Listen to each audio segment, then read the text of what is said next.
This is the first of two videos where I'm going to talk about matrices. In this video, I want to talk about matrix operations, specifically multiplication. In the second video, I'm going to talk about determinants. There's a third type of matrix question that I'm going to touch on in this video, but is really more in your book, and that's the simple matrix equation stuff. There's a little trick to it. Check it out there. So matrix operations on the ACT typically are relegated to multiplication. And let's look at a couple of examples. Now, for examples on addition and subtraction, look in the book. But essentially, to add and subtract, you have to have the same size matrices. Same size matrices. So you'd have to have a 2 by 2 to add or subtract here. Kind of like fractions have to have a common denominator. This is what's called scalar multiplication. Name's not important. Remember, labels typically aren't important. And it's kind of like I'm distributing. It's kind of like these are parentheses. This 2 is going to be multiplied by the 1, by the 2, by the 3, and by the 4. And the resulting matrix would be 2, 4, 6, 8. I could do the same thing with x. Let's just use this matrix, right? Same principle applies.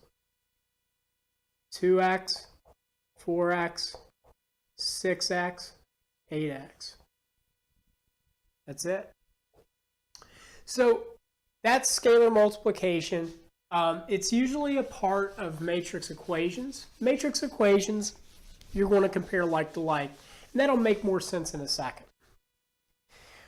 Matrix multiplication is a little more involved than regular multiplication, partly because you have all those numbers, right? But there's also a trick to it. You've always learned that order doesn't matter in multiplication, but in matrices, it does. Order matters. How does it matter? Well, the columns of the first matrix have to equal the rows of the second. Columns of the first have to equal rows of the second. Okay, let's take a look. So let's actually, before we use our example, look at a different example. Let's say I have a matrix that looks like this. 1, 2, 3, 4, like we just had. This matrix has two columns. Columns are vertical, rows are horizontal.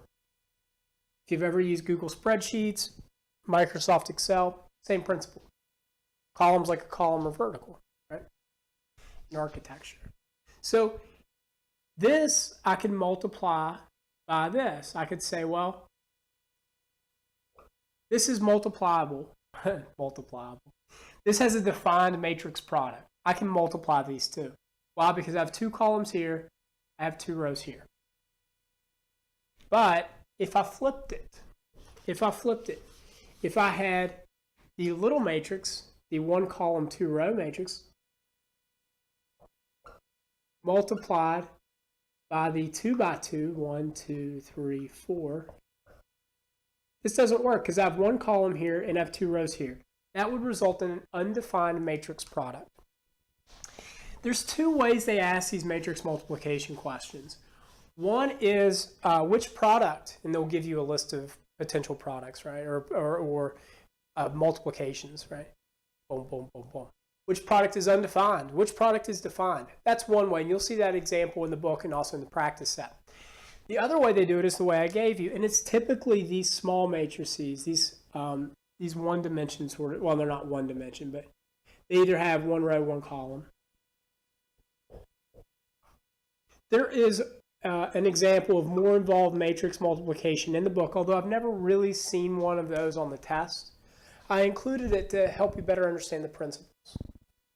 So in general, the way this works, at least for our purposes, for the limited ACT purposes, is everything gets multiplied by everything. It's kind of like FOIL. And expounding, the whole purpose of FOIL is to make sure everything gets multiplied by everything, and that's what you're doing here. You also keep everything essentially in its same place, right? This is the top, this is the middle, this is the bottom, this is the left, this is the center, this is the right. Okay, so let's start with the x. X times 2, x times 0, x times z. So that would be 2x, 0x, and xz. So the x's stayed on top, and the 2 stayed on the left, the 0 stayed in the middle, and the z stayed on the right. Now we can do this again with our middle term, our 1. 1 to 2 is 2. 0 times 1 is 0. 1 times z is z. And again, the 1 stayed in the middle, and the 2 stayed on the left, 0 in the middle, z on the right. One more time, 2 and 2 is 4. 2 times 0 is 0, and 2z. So my first step, which I may have glossed over a little bit there, is check how many columns I've got. I've got one column here. I've got one row here. Columns of the first equal rows of the second. That means letter E is out. Then I have to just kind of run through the multiplication. Now, you can kind of shortcut this a little bit if you want. The way to shortcut it, and whether or not you remember this is up to you, but make a conscious decision whether you want to or not, because this is the kind of thing that if you try to remember it, you have to be very clear about remembering it, because otherwise you could goof up this, which is the thing you actually need to know. So how do you remember this? Well, I can figure out the resulting product size, right? This is a 3 by 3 matrix by comparing the rows of the first,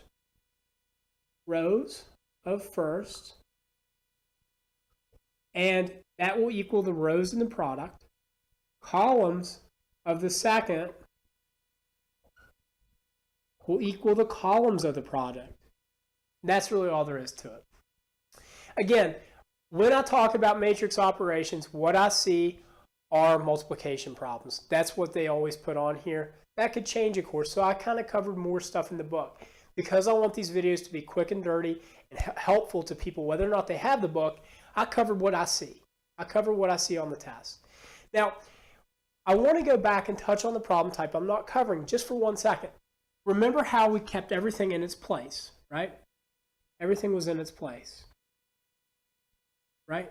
So if I had an equation that was like this, and then I had the resulting product matrix, and I was trying to solve for a single variable, I would compare the things that go together. If the variable was in the bottom left, I'll compare the 2 and the 2 and figure out what had to happen, right? If I was solving, let's say this was 2x, 2, this was a, I guess I am going to cover this kind of, xz, z, 2z.